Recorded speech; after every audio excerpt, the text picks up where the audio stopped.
Aujourd'hui, on va parler de storytelling et de pourquoi c'est important, comment est-ce qu'on fait ça, comment est-ce qu'on le met en place et comment est-ce qu'on le rend vraiment poignant.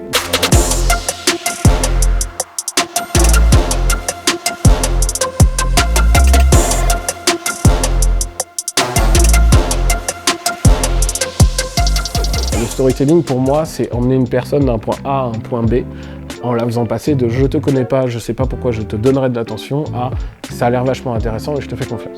Et si tu arrives à faire ça bien, ben, tu crées un rapport de confiance, tu désacralises pas mal de choses, ou en tout cas tu casses on va dire, la glace, et t'emmènes la personne à avoir un minimum de confiance en toi. Le premier objectif du storytelling, c'est capter l'attention. Donc comment est-ce que nous, on a fait ça? Déjà, c'est en étant totalement réel. La première des choses, c'est d'arriver à connecter avec ton auditoire. Donc je te fais le petit storytelling, comment nous, on le démarre. La brigade de Véro, c'est quoi? C'est surtout l'histoire d'une idée. En fait, il y a 5 ans, moi, j'habitais à Londres, et ma mère m'appelle, et d'un coup, elle me dit « faut que je perde du poids, je trouve pas de solution, bref, je vais me démerder », et elle raccroche. Il y a un côté capter l'audience instantanément et c'est ça le truc. Le deuxième point du storytelling, c'est communiquer tes valeurs. Donc l'idée derrière tout ça, c'est comment est-ce que par l'histoire, je vais t'expliquer ce qui est important pour moi.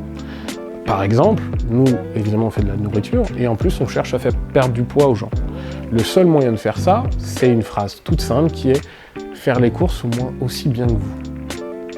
Ça paraît con, mais dans ta tête, tu sais exactement ce que je veux dire. Si je te continue le storytelling, donc 3 mois plus tard, je descends dans le sud de la France, je tombe sur ma mère et mon père qui avaient tous les deux fondu, et surtout, grande surprise, 2 fois par semaine, j'étais réquisitionné pour cuisiner pour une vingtaine, une trentaine de personnes. Les potes de ma mère, et puis les potes des potes, et puis les potes des potes, et puis les potes des potes des potes des potes.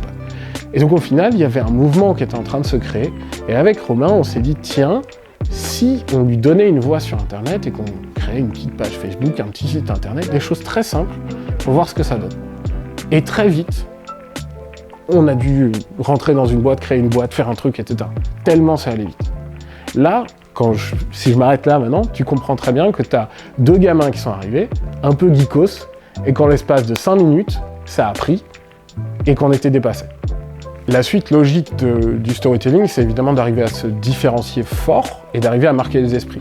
C'est pour ça que le pitch deck et le storytelling sont souvent très alliés ensemble chez nous, en tout cas, c'est que si je continue le storytelling, tu vas comprendre qu'à un moment donné, il y a une claque qui arrive.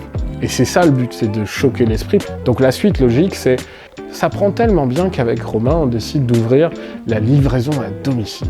On fait le Gare et l'Hérault. Ça devrait pas être si fou que ça. 3 mois plus tard, on a fait 28 000 km avec nos bagnoles. Ça marchait bien. Ça marchait tellement bien que je dormais dans ma voiture.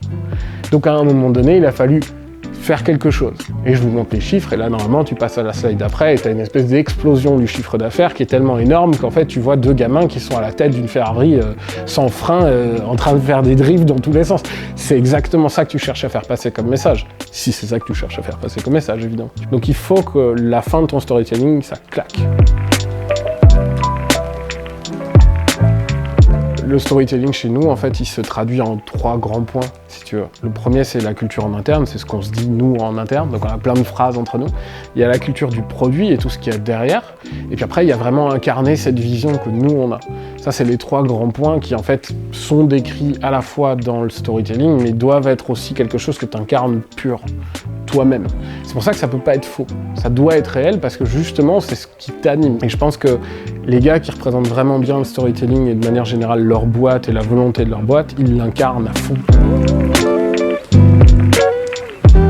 Clap, mot de la fin. Ouais, si je devais adresser un petit mot de la fin, je dirais qu'au final, je pense que le recrutement et le storytelling sont vachement liés.